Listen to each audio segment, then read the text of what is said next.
श्री वारा पुराण 158वां अध्याय। मथुरा तीर्थ का प्रादुर्भाव, इसकी प्रदक्षिणा की विधि एवं महात्म। भगवान वारा कहते हैं, वसुंधरे, मेरा मथुरा क्षेत्र की सीमा 20 योजन में है, जिसमें जहाँ कहीं भी स्नान कर मानव संपूर्ण पापों से छूट जाता है। वर्षा ऋतु में मथुरा विशेष आनंदप्रद रहती है और हरिशयनी के बाद 4 मास के लिए तुम मानो 7 द्वीपों के पुण्यमय तीर्थ और मंदिर मथुरा में ही पहुंच जाते हैं, जो देवोत्थान के समय मेरे उठने पर मथुरा में मेरा दर्शन करते हैं। उनके सामने वहां मैं सदा उपस्थित रहता हूँ, इसमें कोई संशय नहीं। वसुदेव उस समय मेरे कृष्ण रूप के कमल जैसे मुख को देखकर मनुष्य 7 जन्मों के पापों से तत्काल मुक्त हो जाता है। जिसने मथुरा में पहुंचकर मेरी श्री कृष्ण के विग्रह की विधिवत पूजा कर प्रदक्षिणा कर ली, उसने मानो 7 द्वीपों वाले पृथ्वी की प्रदक्षिणा कर ली। धनी ने पूछा, भगवान, प्राय सभी तीर्थ क्षेत्र पशु, भूत, पिशाच और विनाग इन उपद्रव करने वाले प्राणियों से बाधित होते रहते हैं, फिर यह मथुरापुरी किस देवता के द्वारा सुरक्षित रहकर अनंत फल प्रदान करने में समर्थ है। भगवान वारा कहते हैं, देवी, मेरे प्रभाव से विघ्नकारी शक्तियां मेरे इस क्षेत्र पर या भक्तों पर कभी दृष्टि नहीं डाल पाती। इसकी रक्षा के लिए मैंने 10 दिक्पालों और 4 लोकपालों को नियुक्त कर रखा है, जो निरंतर इस पुरी की रक्षा में तत्पर रहते हैं। इसके पूर्व में इंद्र, दक्षिण में यम, पश्चिम में वरुण, उत्तर में कुबेर और मध्य भाग में उमापति महादेव रक्षा करते हैं। जो मनुष्य मथुरा में कोठेदार मकान बनवाता है, उस जीवनोत्मक पुरुष को 4 भुजाओं वाले विष्णु का ही रूप समझना चाहिए। अब यहाँ के निर्मल जल वाले मथुरा कुंड की एक आश्चर्य की बात कहता हूँ, सुनो। हेमंत ऋतु में इसका जल गम रहता है और ग्रीष्म ऋतु में बर्फ के समान शीतल। साथ ही वर्षा ऋतु में वहाँ का पानी न बढ़ता है न ग्रीष्म ऋतु में सूखता ही है। वसुंधरे, मथुरा में पग पग पर तीर्थ है, जिसमें स्नान कर मनुष्य सभी पापों से मुक्त हो जाता है। मुचुकुंद तीर्थ नामक यहाँ एक दिव्य क्षेत्र है, जहाँ देवासुर संग्राम के बाद राजा मुचुकुंद ने शयन किया था। वहाँ स्नान करने वालों को अभिष्ट फल की प्राप्ति होती है तथा मरने वालों को मेरे लोक की। देवी, भगवान केशव के नाम कीर्तन में ऐसी शक्ति है कि वह इस जन्म के तथा पूर्व जन्मों में किए हुए सभी पापों को उसी से नष्ट कर डालता है। अतः कार्तिक शुक्ल की अक्षय नवमी को भगवान नाम कीर्तन करते हुए मथुरा की प्रदक्षिणा करने से मनुष्य सभी पापों से मुक्त हो जाता है। इसकी विधि यह है कि कार्तिक शुक्ल अष्टमी को मथुरा में जाकर ब्रह्मचर्य का पालन करते हुए निवास करें तथा रात्रि में ही प्रदक्षिणा का संकल्प कर लें। प्रातः काल दंड धावन का स्नान प्रदक्षिणा प्रारंभ करें, इससे मनुष्य के सभी पाप नष्ट हो जाते हैं। प्रदक्षिणा करते समय मनुष्य को यदि कोई दूसरा व्यक्ति स्पर्श करता है तो उसके भी सभी मनोरथ पूर्ण हो जाते हैं। इसमें कुछ विचार करने की आवश्यकता नहीं है।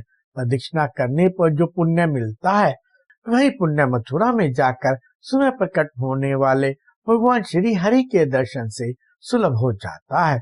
भूमि की परिक्रमा की गणना भी योजनों के प्रमाण की गई है। पृथ्वी में स्थित 60,000 करोड़ और 800 करोड़ तीर्थ है। देवताओं और आकाश में स्थित तारागणों की संख्या भी इतनी ही है। यह गणना विश्व के आयु स्वरूप वायु, ब्रह्मा, लोमेश, नारद, ध्रुव, जामवान, बलि और हनुमान ने की है। इन लोगों ने वन, पर्वत, समुद्र सहित इस भूमि की बाहरी रेखा से अनेक बार परिक्रमा की थी। सुग्रीव, 5 पांडव और मार्कंडे प्रभृति कुछ योग सिद्ध लोगों ने पृथ्वी के भीतर भ्रमण कर भी तीर्थों की गणना की, पर अन्य जो थोड़े ओज, बल अथवा बुद्धि वाले हैं, वे मन से इन सबों के परिभ्रमण में असमर्थ है। प्रत्यक्ष गमन की तो बात ही क्या, किंतु इन 7 द्वीपों और तीर्थों में घूमने से जो फल मिलता है, उससे भी अधिक फल मथुरा की परिक्रमा में मिल जाता है। जो मथुरा की प्रदक्षिणा करता है, वह मानो 7 द्वीपों वाली पृथ्वी की प्रदक्षिणा कर लेता है। सभी मनोरथ को चाहने वाले मनुष्यों को सब प्रकार से प्रश्न कर मथुरा जाकर इसकी विधि पूर्वक प्रदक्षिणा करनी चाहिए। एक बार सब ऋषियों के पूछने पर ब्रह्मा जी ने कहा था, सब वेदों के अध्ययन, सभी तीर्थों में स्नान, अनेक प्रकार के दान और यज्ञ आदि एवं कुआं, तालाब, धर्मशाला बनवाने से जो पुण्य होता है और उनका जो फल मिलता है उससे 100 गुना अधिक फल मथुरा की परिक्रमा से प्राप्त होता है। ब्रह्मा जी से यह बात सुनकर सातों ऋषियों ने उन्हें प्रणाम किया और वहां से मथुरा आकर वह आश्रम बनाए। उनके साथ ध्रुव भी थे। फिर उन सबों ने अपनी कामनाओं की पूर्ति के लिए कार्तिक मास के शुक्ल पक्ष की नवी तिथि को मथुरा की विधिवत परिक्रमा की। इससे वे सभी मुक्त हो गए। भगवान वारा कहते हैं, वसुंधरे, कार्तिक मास के शुक्ल पक्ष की अष्टमी तिथि को व्रती साधक मथुरा में उपस्थित होकर विश्रांति तीर्थ में स्नान करे और देवताओं तथा पितरों के पूजन में संलग्न हो जाए। फिर विश्रांति के दर्शन करने के पश्चात दीद विष्णु और भगवान केशव देव का दर्शन करना चाहिए। उस रात ब्रह्मचर्य पूर्व उपवास या अल्पाहार करे। साथ ही अपने अंतकरण को शुद्ध करने के लिए अपवाद भूत सायकाल भी दंत धावन करे। फिर स्नान करके धूत वस्त्र पहने और मौन वस्त्र धारण कर हाथ में तिल, चावल और कुशा लेकर पितरों एवं देवताओं की पूजा करे। फिर नवी को प्रातः काल ब्रह्म मुहूर्त में संयम पूर्वक पवित्र होकर सूर्य देव के पूर्वी प्रदक्षिणार्थ यात्रा का कार्य आरंभ कर देना चाहिए। प्रातः काल का स्नान दक्षिण कोटि नामक तीर्थ में करने की विधि है। सर्वप्रथम दोनों पैरों को धोकर आचमन करके मंगलों के स्वरूप तथा बाल ब्रह्मचारी हनुमान जी को प्रसन्न करने की चेष्टा करे, जिनके स्मरण से समस्त उपद्रव शांत हो जाते हैं। फिर प्रार्थना करे, भगवान, आपने जिस प्रकार भगवान श्री राम की यात्रा में सिद्धि प्रदान की थी, उसी प्रकार मेरी इस परिक्रमा यात्रा में सफलता प्रदान करे। फिर गणेश्वर, भगवान विष्णु, हनुमान जी तथा कार्तिकेय की विधि पूर्वक फल, माला तथा दीप आदि के द्वारा पूजन कर यात्रा आरंभ करे। यात्रा में वसुमती देवी का दर्शन बहुत आवश्यक है। वहीं राजाओं के आयुध रखने के स्थान में संपूर्ण मह को भगाने वाली भगवती अपराजिता का भी दर्शन करें। देवी फिर कंसवासिनिका, उग्रसेना, चर्चिका तथा वदुटी देवियों का दर्शन करें। ये देवियां दानवों को पराजय और देवताओं को विजय प्रदान कराने वाली हैं। पुनः देवताओं से सुपूजित 8 माताओं, ग्रह देवी और वास्तु देवी का दर्शन कर तथा उनसे आज्ञा लेकर यात्रा आरंभ करें। जब तक परिक्रमा में दक्षिण कोटि तीर्थ ना मिले तब तक मौन होकर यात्रा करनी चाहिए। दक्षिण कोटि तीर्थ में स्नान, पितृ तर्पण, देव दर्शन और प्रणाम कर भगवान कृष्ण द्वारा पूजित भगवती इशुवासा को प्रणाम करें। इसके बाद वासपुत, अक्षस्थल, वीरस्थल, कुशस्थल, पुण्य स्थल और प्रचुर पापों के नाशक महास्थल पर जाए। ये सभी तीर्थ संपूर्ण पापों को दूर भगा देते हैं। फिर है मुक्ति, सिंदूर और सहायक नाम से प्रसिद्ध स्थानों पर जाए। इस विषय में ऋषियों की कही हुई एक प्राचीन गाथा सुनी जाती है।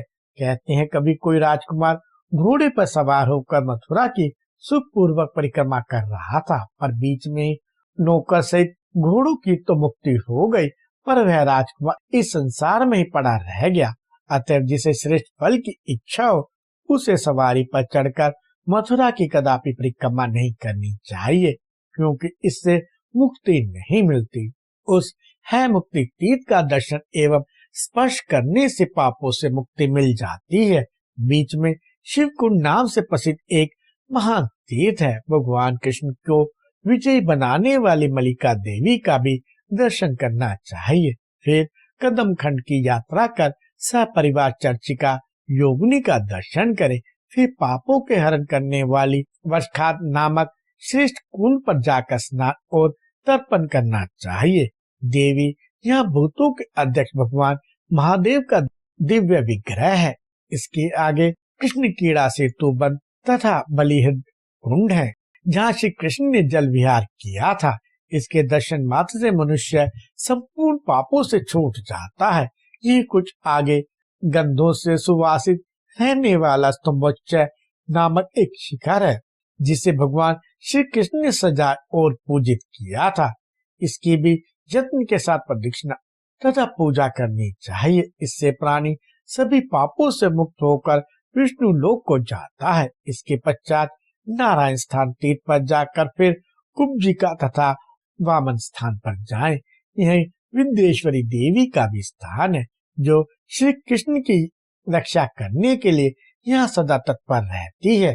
कंस को मारने की अभिलाषा रखने वाले श्री कृष्ण, बलभद्र और गोपों ने देवी के संकेत से यहाँ मंत्रणा की थी। तब से इन्हें सिद्धिदा, भोगदा और सिद्धेश्वरी भी कहा जाता है, और जो कुछ व्यक्ति इन्हें संकेतेश्वरी भी कहते हैं। इनका दर्शन करने से अवश्य सिद्धि प्राप्त होती है। यहाँ के कुंड का स्वच्छ जल सब पापों को नष्ट कर देता है। इसके बाद गोकर्णेश्वरी देवी का दर्शन कर सरस्वती नदी और विघ्नराज गणेश के दर्शन करने से मनुष्य शिव को प्राप्त करता है। फिर प्रचुर पुण्य वाले गार्गा तीर्थ, भद्रेश्वर तीर्थ और सोमेश्वर तीर्थ में जाना चाहिए। सोमेश्वर तीर्थ में स्नान करके भगवान सोमेश्वर का दर्शन, फिर घंटा भरनक, गरुड़केशव, धारालोपनक, वैकुंठ, खंडवेलक, मंदाकिनी, सेमन, असीकुंड, गोप तीर्थ, मुक्तिकेश्वर, वैलक्ष गरुड़ और महापातक नाशक तीर्थों में भी जाना चाहिए। तत्पश्चात भगवान शिव से यूं प्रार्थना करें, देवेश आप मुक्ति देने वाले प्रधान देवता हैं। सप्तऋषियों ने भी पृथ्वी की परिक्रमा के समय आपकी स्तुति की थी। इसी प्रकार मैं भी आपकी प्रार्थना करता हूँ। आपकी आज्ञा से मथुरा की प्रदक्षिणा में मुझे सफलता प्राप्त हो जाए। इसी भांति उस क्षेत्र के स्वामी देवादिदेव शिव की प्रार्थना कर विश्रांति संज्ञक तीर्थ में जाना चाहिए। वहां जाकर स्नान, तर्पण एवं प्रणाम करना चाहिए। तदंतर श्री कृष्ण की बहन अतिहरा भगवती सुमंगला देवी के मंदिर में जाकर उनसे मथुरा यात्रा की सिद्धि के लिए इस प्रकार प्रार्थना करें, शिव आप संपूर्ण मंगलपूर्ण कार्यों को संपन्न करने में कुशल हैं। आपकी कृपा से प्राणी के सभी मनोरथ पूर्ण हो जाते हैं। आप प्रसन्न हो जाएं, जिससे मुझे भी इस यात्रा में सफलता प्राप्त हो। इसके उपरांत पिपलेश्वर महादेव के स्थान पर जाएं। पिपलाद मुनि ने यहाँ उनकी अर्चना की थी। वे महान तपस्वी मुनि परिक्रमा करने से थक गए थे। इस स्थान पर भगवान शिव ने उनकी थकावट दूर की थी। उस समय पिपलाद मुनि ने वहां की भूमि का उपलेपन किया और उसके ऊपर अपने नाम से अंकित भगवान शंकर की प्रतिमा स्थापित कर दी। इससे उन्हें यात्रा में सफलता मिली, अतः इनका दर्शन शुभ सूचक है। मंदिर में प्रवेश करते समय दक्षिण भाग का सुशब्द कार्य की अनुकूलता सूचित करता है। स्वयं श्री कृष्ण को कंस वध की सफलता के लिए प्रार्थना करने पर इन देवी का शुभ सूचक उत्तम दर्शन पहले और अंत में भी प्राप्त हुआ था। अतः इनका दर्शन करने से मनुष्य के सभी अभिष्ट कार्य पूर्ण होते हैं। उस समय कंस के बड़े बड़े पहलवानों को मारने के विचार से श्री कृष्ण ने व्रत के समान मुख वाले भगवान सूर्य का भी ध्यान किया था। जब वे सभी मलकाल के ग्रास बन गए, तब उन्होंने वहीं उन व्रजानन सूर्य की स्थापना कर दी। तभी से मथुरा में निवास करने वाले व्यक्तियों ने इन वरदाता सूर्य को अपने कुल का प्रधान देवता मान लिया है। अतः सूर्य तीर्थ पर उनका दर्शन करके प्रदक्षिणा की यात्रा समाप्त करनी चाहिए। मथुरा की प्रदक्षिणा के समय मनुष्य के जितने पैर पृथ्वी पर पड़ते हैं, उनके कुल के उतने व्यक्ति सनातन सूर्य लोक में स्थान पाते हैं। मथुरा की परिक्रमा पूर्ण करके आने वाले मनुष्य को जो कोई भी देख लेता है, तो वह भी पापों से छूट जाता है, और जो परिक्रमा की बात सुनते हैं, वे भी अपराधों से मुक्त होकर परम पद प्राप्त कर लेते हैं।